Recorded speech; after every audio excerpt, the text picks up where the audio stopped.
Hello दोस्तों, मेरा नाम है अरुण। उम्मीद है आप लोग ठीक होंगे। दोस्तों, लोकसभा चुनाव से पहले विपक्षी गठबंधन है इंडिया अलायंस बना है, उसके दो मुख्यमंत्री मुश्किलों में घिरे हुए हैं। पहले हैं दिल्ली के सीएम अरविंद केजरीवाल और दूसरे हैं झारखंड के सीएम हेमंत सोरेन। इन दोनों पर गिरफ्तारी की तलवार लटकी हुई है। दिल्ली के सीएम अरविंद केजरीवाल का शराब घोटाला मामला है और झारखंड के सीएम हेमंत सोरेन का भ्रष्टाचार और मनी लॉन्ड्रिंग का मामला है। और इस मामले में ईडी ने दोनों ही मुख्यमंत्री को जवाब देने के लिए समन भेजा तो उसे राजनीतिक चालाकी बता रहे हैं।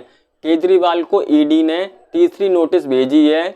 इससे पहले 2 नवंबर और 21 दिसंबर को समन जारी किए थे।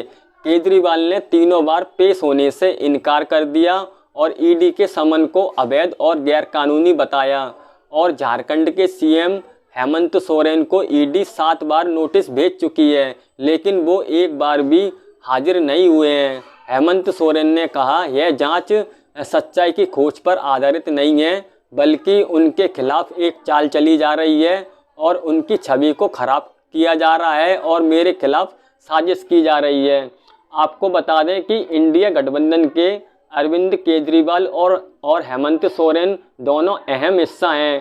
कांग्रेस के बाद आम आदमी पार्टी की ही देश के 2 राज्यों में सरकार है, पंजाब और दिल्ली। और झारखंड में हेमंत सोरेन की अगुवाई में जेएमएम का दबदबा है। ये दोनों नेता अपनी अपनी पार्टी के प्रमुख चेहरा हैं। ऐसे में अगर ईडी दोनों ही नेताओं को गिरफ्तार कर लेती है तो फिर विपक्षी गठबंधन के लिए मुश्किलें खड़ी हो जाएंगी। लोकसभा सीटों के लिहाज से देखें तो दिल्ली में 7, पंजाब में 13 और झारखंड में 14 लोकसभा सीटें हैं। विपक्षी गठबंधन को इन तीनों राज्यों से 2024 के लोकसभा चुनाव में काफ़ी उम्मीदें दिख रही हैं, क्योंकि यहां पर बीजेपी के खिलाफ विपक्ष पूरी तरह से एकजुट है। खासकर झारखंड और दिल्ली में बीजेपी अकेले है। बीजेपी के लिए यहां मुश्किलें हो सकती हैं। 2019 में बीजेपी ने दिल्ली की सभी 7 सीटें जीती थी और झारखंड में बीजेपी 9 सीटें जीतने में कामयाब रही थी, लेकिन पंजाब में 2 सीटें मिली थी 2019 के लोकसभा चुनाव में।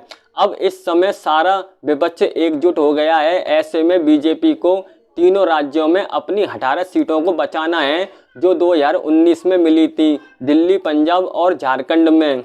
बीजेपी के लिए भी चुनौती है।